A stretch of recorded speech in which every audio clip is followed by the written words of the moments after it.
کی تلاش عائشہ ایک 6 سال کی ذہینہ اور حساس لڑکی تھی جس کا تعلق ایک قدامت پسند ہندو گھرانے سے تھا۔ اس کے والدہ ایک مندر کے پجاری تھے اور ان کے گھر میں مذہب کے نام پر سختی اور روایت کا رج تھا۔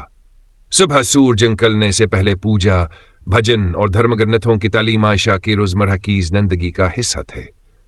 لیکن عائشہ کے دل میں ہمیشہ کچھ سوال جنملی تھے۔ کیا واقعی صرف ایک ہی مذہب سچا ہے؟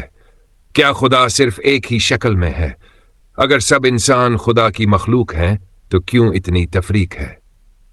یہ سوالات سے اکثر اندر ہی اندر بے چین کرتے، لیکن گھر کا ماحول ایسا نہ تھا کہ وہاں پر بات کر سکتی۔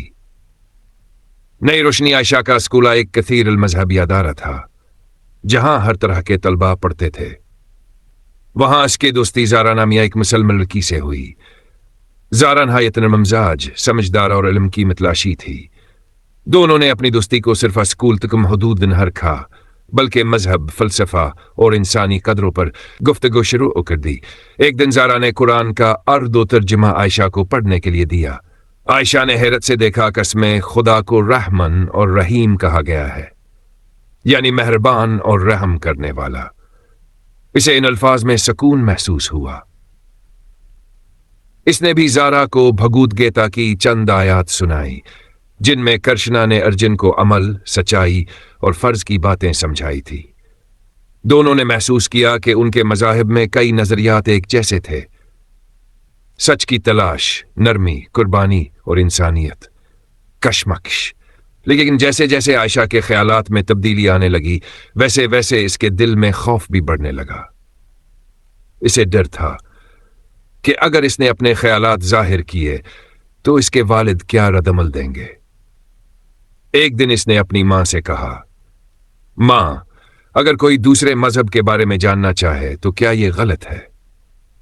ماں نے حیرانی سے اسے دیکھا اور آہستہ سے کہا، ایسے سوالات ہمیں نہیں کرنے چاہیے بیٹا، دنیا بہت ظالم ہے۔ فیصلہ عائشہ نے اپنی روح کی پکار کو دبانے سے انکار کر دیا۔ اس نے سچ کی تلاش کو اپنے ایمان کا حصہ بنا لیا۔ اس نے مزید مذاہب کا مطالعہ کیا، بدھ مت، عیسائیت، سکھ مت، اور ہر جگہ اسے ایک ہی پیغام ملا: محبت، رحم اور سچائی۔ ایک دن اس نے زارا کے ساتھ ایک مسجد کا دورہ کیا۔ وہاں کی خاموشی، عاجزی اور عبادت کا طریقہ اس کے دل کو چھو گیا۔ لیکن وہ ابھی کسی ایک مذہب کو اختیار کرنے کے فیصلے پر نہیں پہنچی تھی، کیونکہ اس کی جستجو صرف ایک مذہب نہیں بلکہ حقیقت کی تھی۔ نیا سفر عائشہ نے آخر کار اپنے والد سے بات کرنے کا فیصلہ کیا۔ وہ ڈری ہوئی تھی لیکن پرعزم۔ اس نے کہا، بابا، میں آپ سے کچھ نہیں چھپانا چاہتی۔